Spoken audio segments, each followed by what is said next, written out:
L'Ayurveda n'est pas uniquement un massage, c'est comme un mode de vie. Ma vision, c'est qu'en rouvrant les yeux, vous serez étonné de réaliser que vous parliez à un algorithme.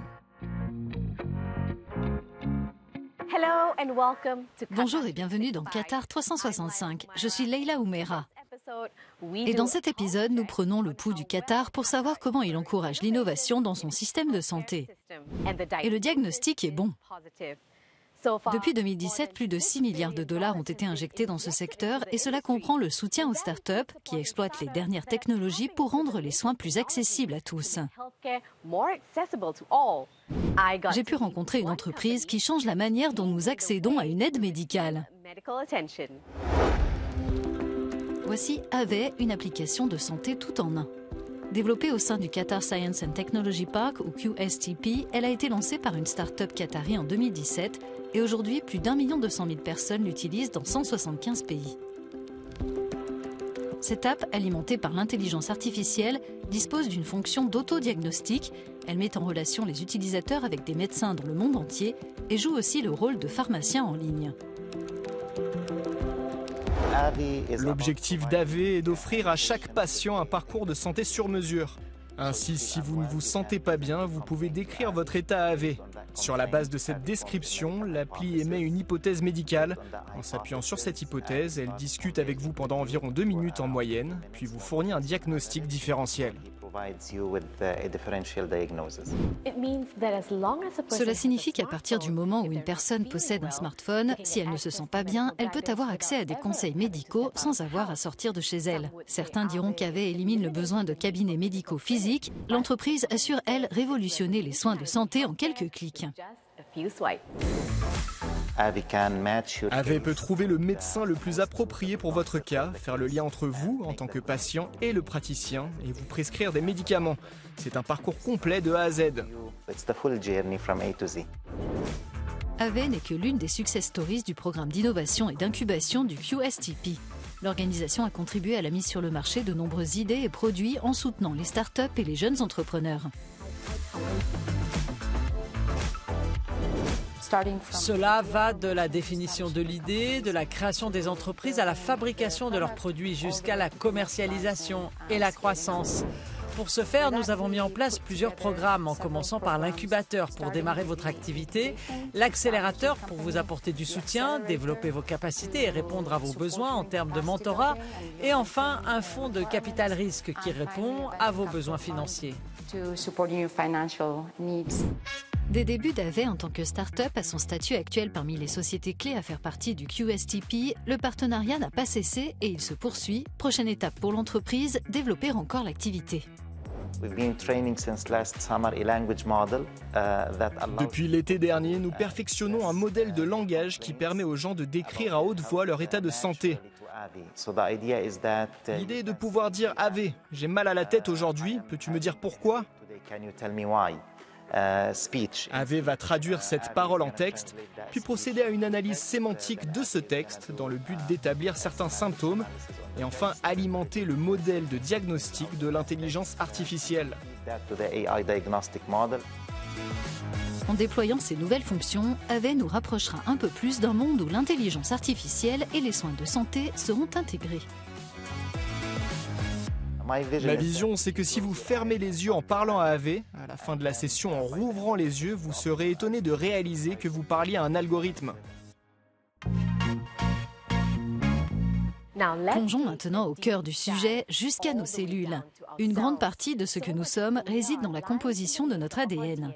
Est-il possible de prévenir certaines maladies simplement en apprenant davantage sur notre patrimoine génétique ? Je suis venue ici à Sidra Medicine pour rencontrer Dr Sarah Tomei qui dirige les laboratoires de recherche Omicscore afin d'en savoir plus sur la recherche en génétique. Dr Tomei, merci beaucoup de nous accueillir dans votre laboratoire. L'étude de l'ADN humain est très importante pour comprendre et diagnostiquer les maladies. C'est pourquoi le Qatar et Sidra Medicine ont beaucoup investi dans ce domaine. Quel est l'impact de cet investissement sur votre travail? Au cours des 2 dernières décennies, il y a eu une augmentation rapide en termes de nombre et de diversité des technologies génomiques. En 2003, la première version du génome humain a été publiée avec l'achèvement du projet Génome humain. Cette première version n'était pas totalement complète puisqu'elle représentait environ 92% du génome humain et donc 8% du génome humain n'était pas disponible à l'époque. Cependant, avec l'amélioration des technologies, de nombreuses autres plateformes sont arrivées sur le marché, y compris la plateforme de séquençage en lecture longue. Ce sont les plateformes dont nous disposons à Sidra. Cela signifie que nous connaissons désormais la séquence complète du génome humain. Nous connaissons la séquence exacte des 3 milliards de paires de bases réparties sur 23 chromosomes du génome humain. Le génome humain ne présente donc plus aucune lacune. Cette information est très précieuse car elle peut également aider à comprendre comment les génomes humains varient et comment les variantes nouvellement découvertes influencent la santé et les maladies. Vous collaborez également avec l'équipe archéologique des musées du Qatar. Pouvez-vous nous en dire plus sur cette initiative et sur les résultats que vous espérez obtenir ? Ce projet vise à mieux comprendre la société préhistorique qui vivait sur le territoire du Qatar. Le Moyen-Orient se trouve au carrefour de l'Ancien Monde, là où l'Afrique, l'Europe et l'Asie se rencontrent. En raison de cette situation géographique, cette région a joué un rôle central dans l'évolution de l'humanité, en étant la voie de passage des migrations entre l'Afrique et l'Asie. L'objectif de ce projet est de combler ce manque de connaissances et de fournir davantage d'informations sur la société préhistorique qui vivait dans cette région, mais aussi d'établir les processus évolutifs de l'homme. Docteur Tomé, vous travaillez avec de nombreux équipements high-tech dans ce laboratoire. Pourriez-vous nous faire visiter ? Oui, bien sûr, allons-y. L'une des technologies que je vais vous présenter ici s'appelle BioNano et permet la cartographie optique du génome. Les instruments que nous avons s'appellent Saphir. C'est ce que vous voyez ici. Cette technologie est très utile pour détecter les grandes variations structurelles qui échappent aux autres technologies de séquençage. Or, ces grandes variations structurelles sont à l'origine de nombreuses maladies, notamment les troubles du développement et le cancer. Il est donc très important d'identifier et de détecter les grandes variations génomiques, les variations structurelles. Les nanocanaux sont structurés, déposés sur la puce Saphir et permettent la linéarisation des molécules d'ADN. C'est important car quand nous analysons l'ADN, nous pouvons voir les molécules d'ADN individuellement. C'est ce que je vais vous montrer maintenant. Ce que vous voyez ici, ce sont des molécules d'ADN visibles, une par une. Ce ne sont pas des séquences. On voit que le squelette apparaît en bleu avec un colorant intercalant et les points verts sont des indicateurs. Cela peut nous signaler des variations structurelles. Les startups ne sont pas les seules à donner un nouveau visage à la médecine actuelle. Le Qatar a enregistré une hausse de la demande et de l'utilisation des thérapies dites complémentaires et alternatives. De plus en plus de personnes ont recours à des approches holistiques en parallèle des traitements traditionnels. Nous nous sommes penchés sur certaines de ces alternatives. Examinons votre posture. Pouvez-vous vous tenir debout devant le miroir et je vais observer et comparer vos deux épaules.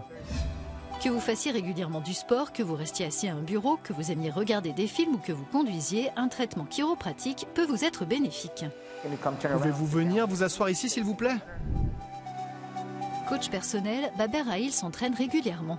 Il n'avait jamais consulté de chiropracteur auparavant et malgré ses réticences initiales, il affirme que le traitement lui-même n'est pas douloureux. Après mon premier rendez-vous avec le docteur Majdi, j'ai constaté une grande différence au niveau de mon équilibre.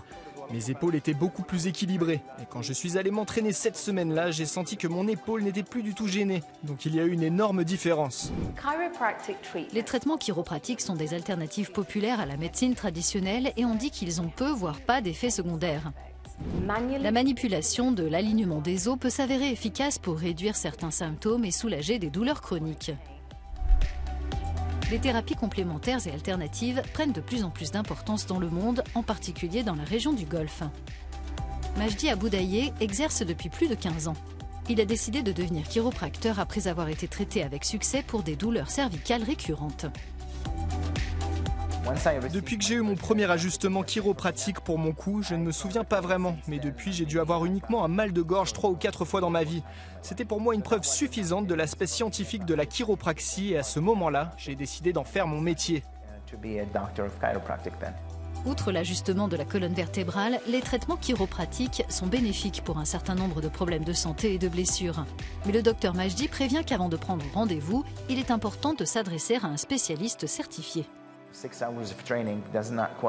heures de formation ne font pas de vous un docteur en chiropraxie. Donc faites preuve de vigilance, assurez-vous de connaître la personne qui vous prodiguera l'ajustement, c'est très important. Ensuite, ne vous attendez pas à un traitement complet dès votre première visite. Autre type de thérapie alternative, l'approche holistique ancestrale indienne appelée Ayurveda. Le Remedy Center de Duhail est le premier établissement du Qatar agréé par le gouvernement et Reshmi Vijayakumar, la première praticienne ayurvédique à avoir obtenu une licence dans le pays. Nous avons des traitements pour de nombreux types de problèmes de santé et tous ces troubles peuvent être traités de manière naturelle et holistique en s'attaquant à la racine du problème. En d'autres termes, nous l'enlevons de l'organisme au lieu de l'éradiquer. Les thérapeutes du Remedy Center sont formés au Kerala, tandis que les produits et équipements sont importés d'Inde pour une expérience authentique et traditionnelle. Et il ne s'agit pas uniquement de bougies et d'huile. L'Ayurveda n'est pas uniquement un massage ou quelque chose qui vous fait vous sentir bien. Ce n'est pas vraiment un soin que l'on trouve dans les spas. C'est plus que cela, c'est comme un mode de vie. Les thérapies alternatives, ayurvédiques ou chiropratiques par exemple, se proposent d'équilibrer notre corps, répondant à un besoin très actuel du fait de nos modes de vie parfois stressants.